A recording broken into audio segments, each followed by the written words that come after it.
Good for. Before we go into the Farbrengen of this afternoon, let us just mention a few words the Rebbe also spoke Thursday night. Thursday night after Ma'ariv, after the Rebbe came back from the Yohel, the Rebbe spoke regarding that we are in the days of Tes and Yud Kislev. And again, stressing the fact that the Gemara tells us that Tzadikim HaKadosh Baruch Hu memalish neiseyim miyoim liyoim. Regarding Tzadikim, the Rebbe sets up that their cycle of life is exactly from day to day. The Gemara uses this regarding Moshe Rabbeinu. The Gemara refers to Moshe Rabbeinu, who was born on Zayin Adar and passed away on Zayin Adar. And regarding this, the Gemara tells us, Tzadikim HaKadosh Baruch Hu makes their lives in a way of miyoim liyoim, from day to day, full days, full years. And regarding the Mittel Rebbe, we also find that his birthday is on Tes Kislev, and his day of Yortzeit is also on Tes Kislev. And again, though this is not found by many tzaddikim, though the Gemara does use this expression, tzaddikim HaKadosh Baruch Hu memalish neiseyim miyoim liyoim, that this is something which applies to tzaddikim.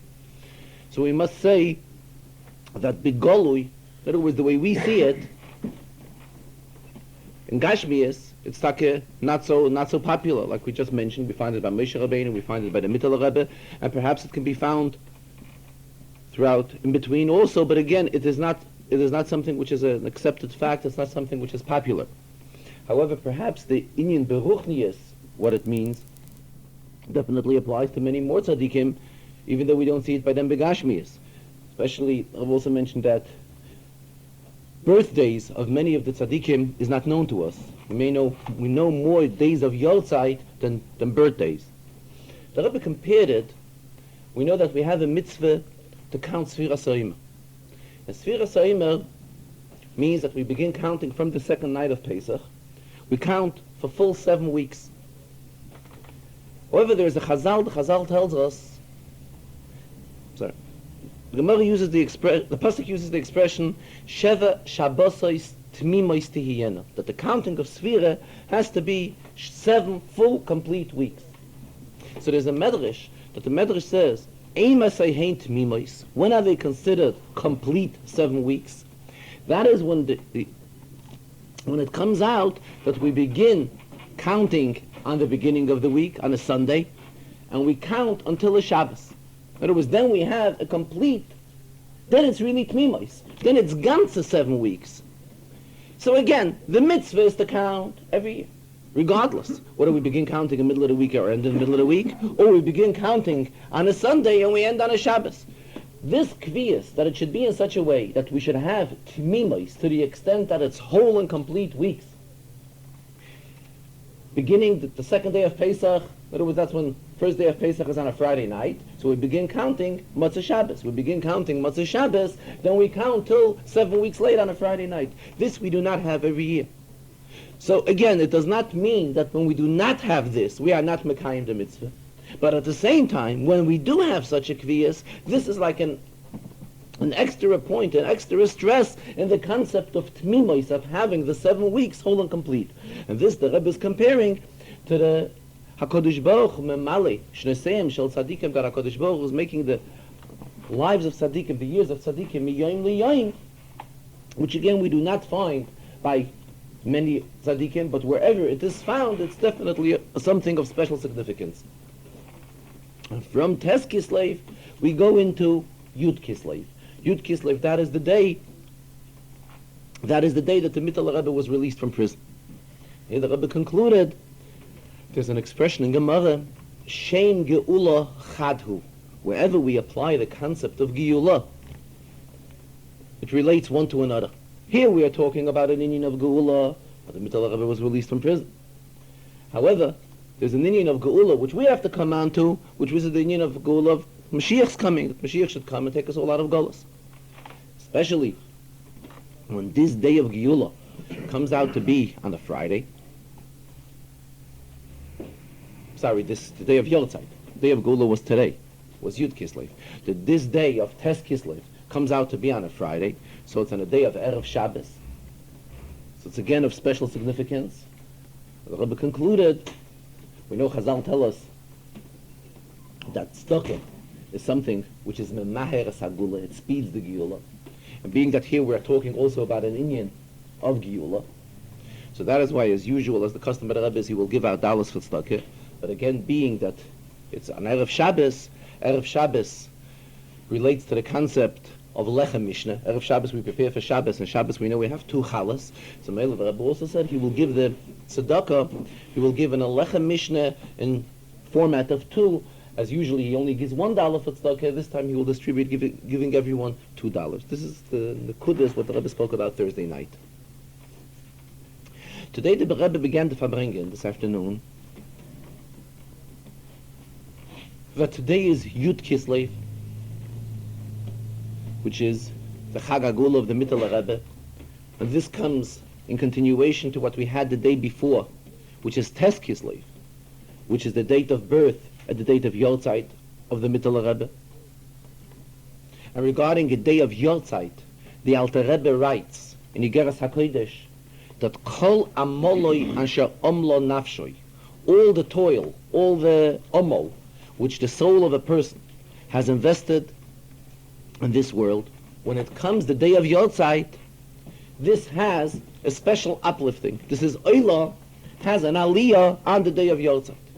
And as the Alter Rebbe continues, that this is a suitable day, that Poyel Yeshua is Bekerev Ha'aretz, that the one whose Yortzeit it is capable of accomplishing Yeshua's great assistance, Bekerev Ha'aretz, amidst in this world, in this Aretz.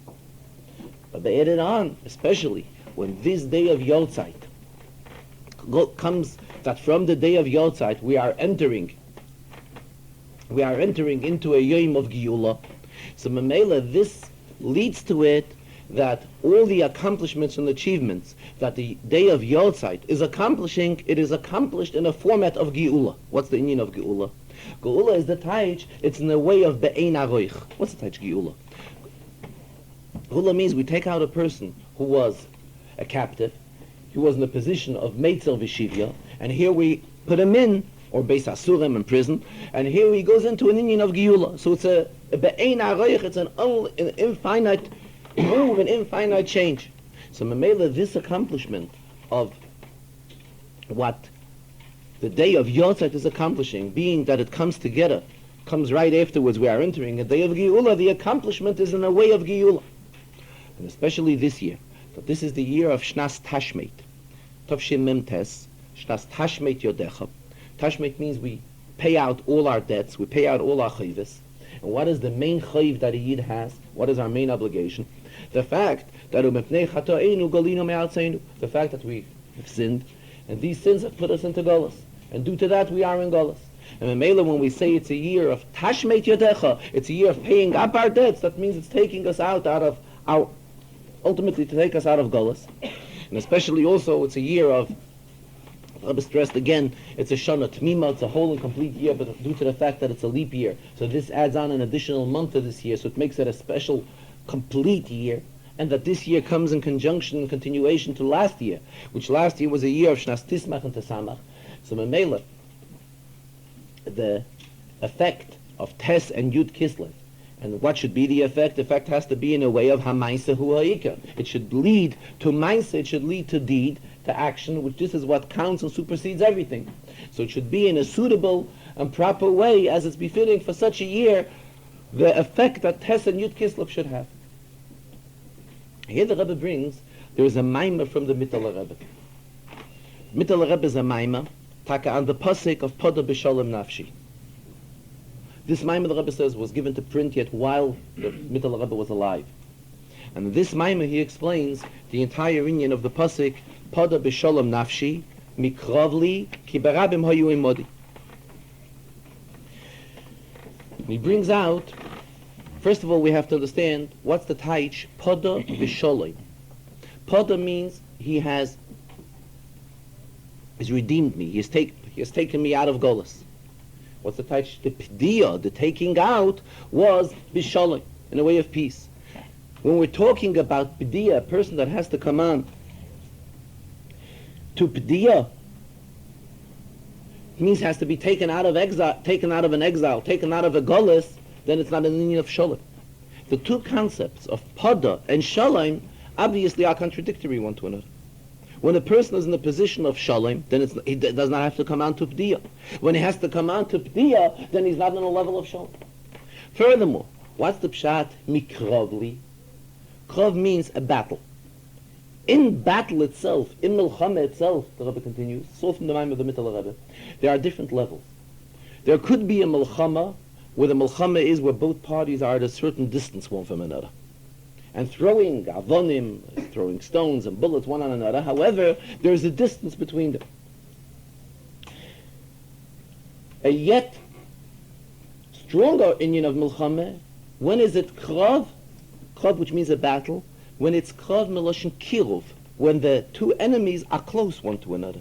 When they're close one to another and they are into a battle, then the krav, the milchama amongst them is in a much harder way. Then the battle which is going on between them, how when one is opposite the other, when one is confronting the other, this is definitely a much stronger battle than when they are two distance apart one from another. And these are the points that the Mittel Rebbe raises in the Maimah to understand the inyan of Pada b'Shalom Nafshi. And he also refers in the Maimah that when is there a real inyan of Shalom? Here we're talking about an inyan of Krav, about an inyan of battle. But what is the ultimate? To reach to the inyan of Shalom. When was Shalom? Shalom was something b'mei Shloimeh, the days of Shloimeh.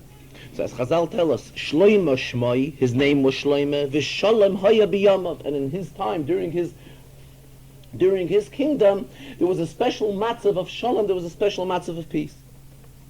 Or yet more than that, will there be a real inyan of Shalom? That will be when Mashiach will come.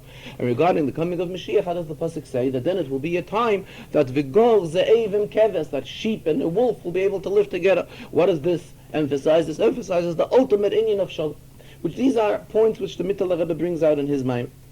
The Rebbe says that he's only referring to it very briefly, and as the expression goes, oisiyos me'iros, when we look into something, when we see the lettering, this gives light to the understanding of the inyan. Therefore, it's suitable and advisable that everybody should learn the Maimah from inside. And maybe we will understand and know the Maimah properly. And here the Rebbe mentioned Bechlal that recently, we're in the days of the Mittel Rebbe now. So now there were new Sfarim which were printed from the Mittel Rebbe, new Inyanim Chassidus, Mamorim that contain Drushe Chasana, Mamorim that have a Shaychus to Chasana, and other Mamorim, a Maimah that relates to Chanukah. And the Rebbe urged that we should utilize that, being that these Sfarim were printed and just came off the press, we should learn them. And we see that human nature is that when a person has something new, we get a hold of a new sefer, this creates a kind of a special enthusiasm to learn this new sefer. A person would usually prefer learning something new than rather learning something which he has from a long time ago, something which is old. The Rebbe says this concept is even reflected in halacha. That when it comes to a pri chodosh, to a new fruit, we usually make a bracha over the halacha is that we have to make a bracha over a new fruit before we make the bracha over the old fruit. So what has preference in making a bracha? To make the bracha, even though both require the same bracha, what do we make the bracha on? We make the bracha on a pri chodesh. So what does this show us? That when there's something new, it gives a special attraction. And maybe we should utilize the fact that Mamorim were printed from the Mittel Rebbe, things which we did not have access to before. I mentioned that when the complete sefer was already ready to print, additional Mamorim were revealed from the Mittel Rebbe, and they were printed separately. So we have new Inyanim Chassidus which we should utilize and learn it, become familiar in. As it's customary that we always relate to an inyan of Pashas HaShavua, the Rebbe continues. This week's Sedre is Pashas Vayetze. And the Torah tells us how Yaakov left Yitzchak and Rivka, and he went to Choron. So really, the contents of this Sedre is how Yaakov was in Chutz La'aretz. Prior to that, Yaakov was in Eretz Yisrael. Next week's Sedre, we will again learn how Yaakov is back into Eretz Yisrael. This is the Sedre, how Yaakov is spending his time in Chutz La'aretz. Though the Rebbe says, we will learn weiter how Yaakov lived his last 17 years in Mitzrayim, which he also lived in Chutz La'aretz, to such an extent that these were his best years of life.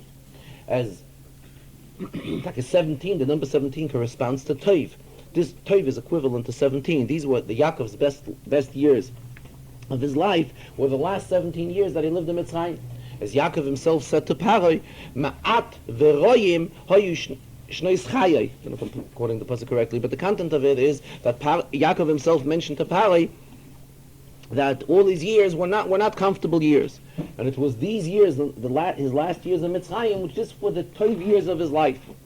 But again, Rebbe says this is an inyan in itself regarding his last years. Here we are learning about a certain period in Yaakov's life, and this period in his life he spent in Chutz La'aretz. This is what the beginning of the Sedra talks about. What does the end of the Sedra say? The end of the Sedra says that Yaakov came to a spot, and that spot was called Machanoim. Why Machanoim? Because that is the place where he had two Machanois, two camps. There were two camps, two groupings of Malachim, which were there. There were the Malachim of Eretz Yisrael and the Malachim of Chutz La'aretz. In other words, what does this mean? While Yaakov was away from Eretz Yisrael, what was Yaakov's inyan in Avodah? It was to make from Chutz La'aretz Eretz Yisrael. Yaakov was in Chutz La'aretz, and his Avodah was to make out of Chutz La'aretz Eretz Yisrael. What does it mean? Eretz Yisrael Bichlal reflects the concept of a special revelation of godliness. That's the whole meaning of Eretz Yisrael. How does the pasuk tell us? What's Eretz Yisrael? Eretz asher einei Hashem elokecha ba mereishis hashana v'ad achashana. It's a land where the eyes of Hashem are there, especially more than in any place else, from beginning of the year to end of the year. When we're saying to make out of Chutz La'aretz Eretz Yisrael, it means to bring in this level of Gilui Elokus, which is found in Eretz Yisrael, to carry that into Chutz La'aretz as well. It's a famous story which the Rebbe mentions very often, that a Chassid once came to the Tzemach Tzedek, and Chassid expressed his desire to the Tzemach Tzedek that he wants to leave to Eretz Yisrael. He wants to leave from his town in Russia, wherever he lived, and go to Eretz Yisrael. So the Tzemach Tzedek answered him, told him in 3 words in Yiddish, Mach do Eretz Yisrael. Make Eretz Yisrael here. What does that mean? This is what it means. Eretz Yisrael stands for a special level of Gilui Elokus. So the Tzemach Tzedek is telling this Chassid, try and accomplish that here in Chutz La'aretz. And this is what Yaakov did. When Yaakov left Eretz Yisrael and he went to Haran, Yaakov brought the Eretz Yisrael into Chutz La'aretz. Now when we're coming to the end of the Sedra, and Yaakov is coming back, and the place is called Machanoim, what does that mean? Here he has both Malachim. He has the Malachim of Eretz Yisrael and the Malachim of Chutz La'aretz. That means that Yaakov has accomplished his mission. He was Mechaber, he brought together Eretz Yisrael and Chutz La'aretz. And when his mission is completed, he's naming the place Machanoim, and here he has both Malachim with him, both groups of Malachim with him, both camps of Malachim, the Malachim of Eretz Yisrael, Vayikro Shem HaMokim Ahu Machanoim, a double Machnois. He has the Machan of Malachi Eretz Yisrael and Malachi Chutz La'aretz, because Yaakov has accomplished his mission, which is Chibur Chutz La'aretz and Eretz Yisrael, to attach, to bring in the Kedusha, the Getlichkeit of Eretz Yisrael into Chutz La'aretz. And it's customary that the Rebbe always refers to a Rashi in the beginning of the Sedra. So today the Rebbe also asked, Rashi is telling us, first Rashi in Parshas Vayetze. Why does the Torah repeat Vayetze Yaakov mi Beersheva? Obviously we learned about this already at the end of Parshas Toldos. At the end of Parshas Toldos we have learned that Yaakov left Beersheva and was left Eretz Yisrael, left his parents, and was heading to Chora. So Rashi gets into a whole lengthy explanation and tells us, because Rois benois Canaan be'enei Yitzchak Aviv, being that the benois Canaan, the daughters of Canaan, were bad in the eyes of Yitzchak, that is why Esav went to marry into the family of Yishmael. He also wanted to show his father that he's not marrying anyone from place Canaan. He's marrying into the family of Yishmael. So that is why Hifsike Inyan, that is why the Torah at the end of Parshas Toldos is telling us about Esav doing that. In the middle of the story of Yaakov, which the Torah has already began to tell us at the end of Parshas Toldos, how Yaakov is leaving Beersheva and going to Padan Aram and going to Haran, going to Lavan, so the Torah has interrupted. In the middle we're telling us about Esav marrying into the family of Yishmael. So that is why being that there was an interruption, the Torah is repeating now again, getting back to the previous subject, Vayetze Yaakov mi Beersheva vayelech Haran. So Rebbe asked in this Rashi several questions. This concept, that being that there was a hefsek in the Inyan, there was a break in the Inyan, pause, with a different Inyan, and that is why the Torah has to come back and repeat something which was mentioned in the previous Chazarah. This we find, weiter in Chumash we find it again. We find it at the beginning of Pashas Va'era. The beginning of Pashas Va'era, where the Rebbeishter is sending Moshe Rabbeinu as Hashem's emissary to get the Yidden out of Mitzrayim. There, the Torah is also repeating how HaKadosh Baruch Hu is relating to Moshe, and Rashi gives us the reason why is it repeated, because at the end of Parshas Shmos, the Torah has told us the Yiches, has listed the Yiches of various Shvatim.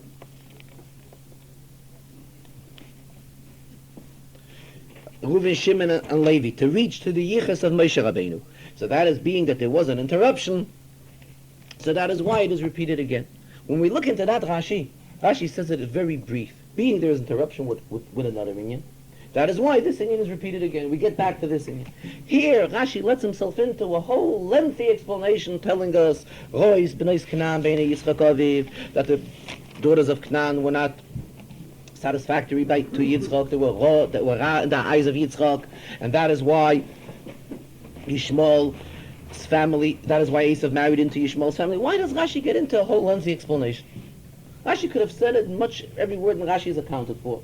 Rashi could have said it in a much briefer, less words.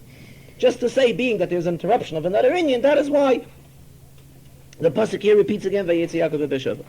Furthermore, not only that, if we refer back to the Rashi, the end of Parshas Toldos, where the pasuk says that Esav married Mochlas Bas Yishmael, the daughter of Yishmael, the sister of Nevoyos. So there's a lengthy calculation in Rashi, where Rashi gives us a whole cheshbon, what was the age of Yaakov, and how old Yaakov was when he was sent away from by Yitzchak and Rivka to go to the house of Lavan. And this is where Rashi gives us the whole cheshbon, that Yaakov spent 14 years in the house of Shem Ve'eva. All of this is discussed. Rashi is deriving all of this based on this pasuk.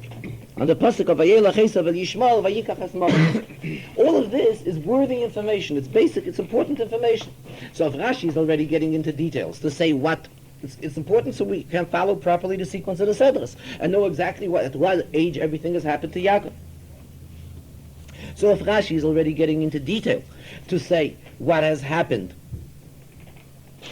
what the interruption is, and that is why the Torah here is getting back to repeat again Vayetze Yaakov, Rashi should have said all the details that we derive from this interruption, which also includes that through this we get a complete picture on the age of Yaakov and at what age everything happened to Yaakov. The Rebbe left this question unanswered. Yeah.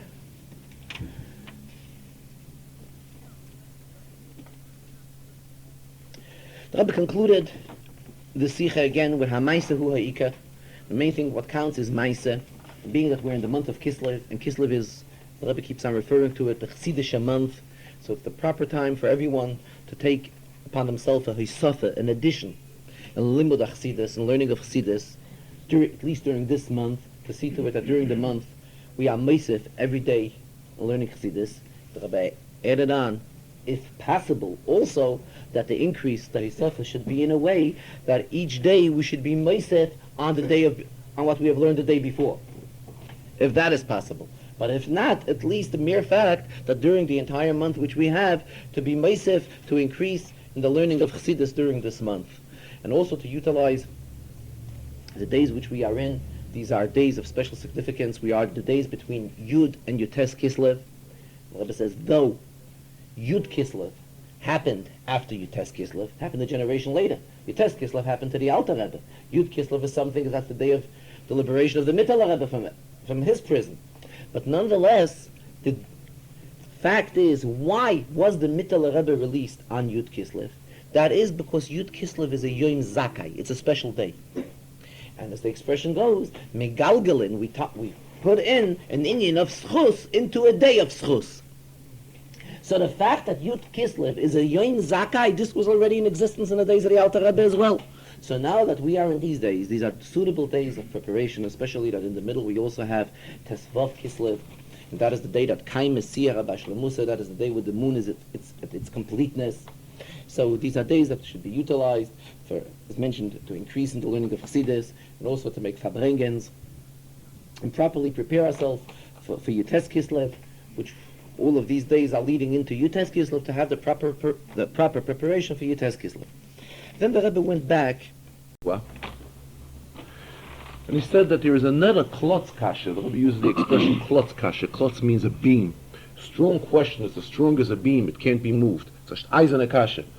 That's the Rebbe uses the expression klotz kasha. It says, we learn here how Yaakov was sent by Yitzchak and Rivka to marry into the family of Lavan. When he was sent away, he was at the age of 63. They sent him, at that time it was a sakon, it was a danger for Yaakov to remain at home because of Esav. So Yitzchak and Rivka, came upon Rivka's suggestion, and Yitzchak agreed with it, and they sent him to Beis Lavan, that he should get married there. In other words, what they sent him for was a fartike shidduch, as the expression goes, something which was ready. Different than by Eliezer and Avram. When Eliezer was sent by Avram to find the shidduch for Yitzchak, there we find that Avram gave him all the instructions, and then there was something added on, Ulai loisei ve'isha lolechas. What would be if she will not want to go? And then they would have to go looking for an alternative. What would happen if Rivka would not want to follow and accept Eliezer's proposal to come ahead and marry Yitzchak? By Yaakov, it was not that way. By Yaakov, his parents sent him on something definite, on something firm, to marry into the family of Lavan. And what did Yaakov do? In the middle, he went ahead and sat down in the yeshiva of Shem Ve'eva, and he spent 14 years of learning there while he was sent by his parents on a specific mission to take care of something. They sent him on a shlichus mitzvah to get married. What did Yaakov do? Yaakov went ahead and stopped at the yeshiva of Shem Ve'eva, and he was sitting there for 14 whole years. In other words, the Rebbe is kind of asking, where did Yaakov have the right to do that? He was sent by his parents to fulfill a special mission. Furthermore, Yaakov should have seen in all ways possible to get married as soon as possible. And especially Yaakov at that time was at the age of 63, which, at the time his parents sent him, he was at the age of 63. Which means he was much older than when Yitzchak was, when his father when Yitzchak got married. Yitzchak was 40 years old when he got married, and Yaakov is already 63 when he's being sent, and he decides to spend 14 years by Shem Ve'eva. Regarding Avram, we do not find in Chumash should we mention at what age Avram got married. But regarding Yitzchak, it's a Beferish Pasuk. And not only that, when he comes to Lavan, he makes the arrangements with Lavan that he should get married. So Yaakov, when he lived during his stay by Lavan, we find Vayetze, what did Yaakov say? During all the time that he lived by Lavan, im Lavan garti, v'tayad mitzvah shamarti. Even though he lived with Lavan, nonetheless, he fulfilled all the mitzvahs. So when he came to Lavan, and Lavan made him a condition that he will let him marry, later he fooled him, but initially they made up that he's going to get married to Rachel.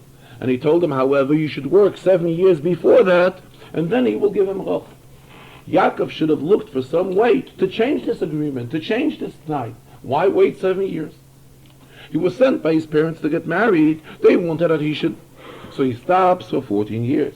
After stopping 14 years, he comes to Lavan. Lavan gives him a condition. Yaakov did everything in accordance to Torah. So Mamela, if a condition was given to him, then he had to live up to that condition. This condition also has to be a condition which is in accordance to Torah. He was sent by his parents on such a mission. How does he go and stay there another 7 years until he will get married, which is the 14 years plus 7, which is a total of 21 years until he fulfilled what his parents sent him for.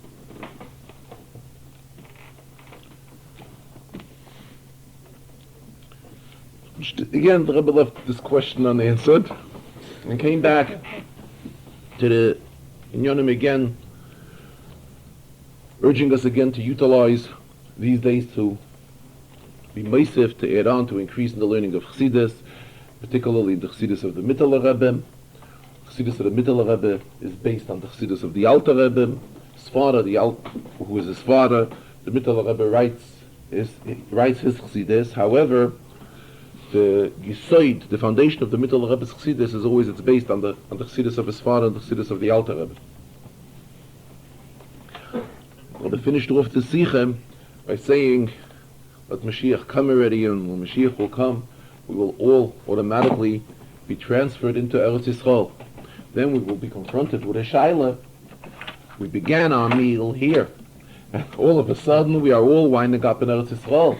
So the Shaila is going to be, what's the halacha regarding a bracha achrona? Can we make a bracha achrona at the time that what we ate was in Chutz La'aretz, and here through Mashiach we're all been carried over into Eretz Yisrael? Can we make the bracha achrona there on what we ate here? But regardless, let it already be that Mashiach should come and take us all out of Golus and put an end to the Golus.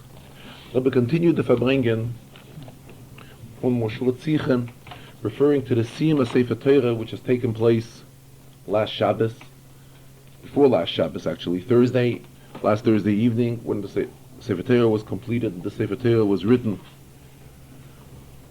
to the schus of the Rebbetzin Nishmas Eiden, and the first time that the Sefer Torah was used was last Shabbos.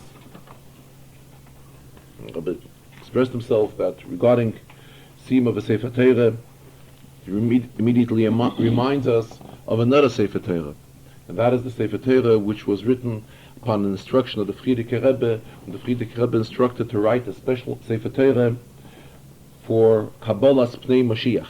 That is what we know as Mashiach Sefer Torah, which we have in 770. That is a special Sefer Torah which the Frierdiker Rebbe instructed that it should be written for this cause, and he urged that everybody participate in the Sefer Torah and asked that everybody should participate by buying letters for this Sefer Torah. And this Sefer Torah was completed, and this Sefer Torah is also now in Golus. Folks, when we're applying the concept of Golus, it doesn't only refer to people, to Yidden who are in Golus. A Yid is in Golus, and we have to make an end to this Golus. A Yid who possesses a Chelik Alakami Mal Mamish, every Yid has a Neshama, and the Neshama is in Golus. But in addition to that, all the Sefer Torahs are also in Golus. The Sefer Torahs are in exile. And together with the Sefer Torahs and with Yidden, it is Shchinte Begalusa. The Shchina is also in Golus. And we should hope that this Golus should take an end, and when this Golus takes an end, it will take us all out of Golus. It will take the Yidden out of Golus, it will take the Sefer Torahs out of Golus, and will bring us all to Eretz Yisrael. Regarding the Mittler Rebbe, just one more word. The Rebbe expressed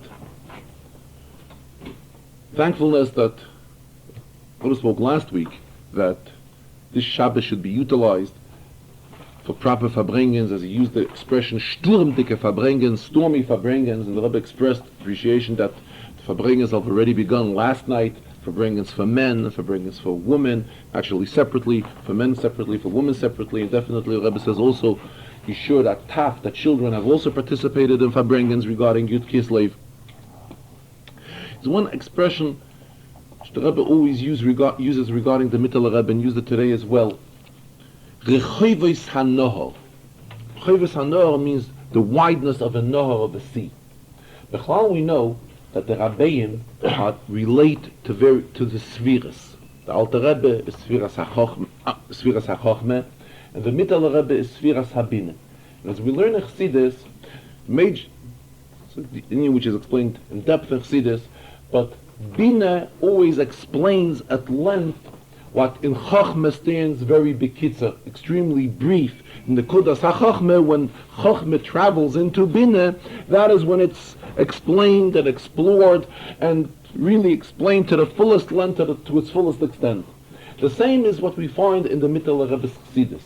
When we look into the Mamorim of the Mittler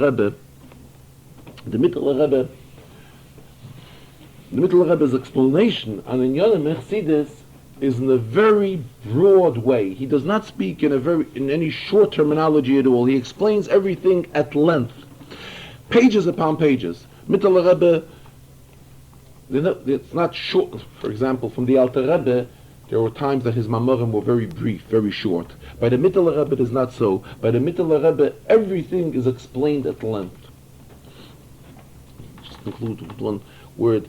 Once heard that somebody once expressed himself to the Rebbe many years ago that the Mittler Rebbe in his mamorim writes such lengthy explanations, such lengthy biurim an inyanim, that it's a kind of a double talk. That he's repeating himself more than once to bring out the inyanim chassidus which he explains. So the Rebbe listened to this person, and then the Rebbe commented to him and said, "It is not so. Every single word that the Mittler Rebbe writes is accounted for. It's not the Mittler Rebbe's way of relating chassidus is taka in harchava, in a broad way explaining everything ba'arichas, but at the same time it does not mean that he repeats an inyan, not only an inyan, he doesn't even repeat a word extra. Every single word is accounted for." So, guten Chodesh.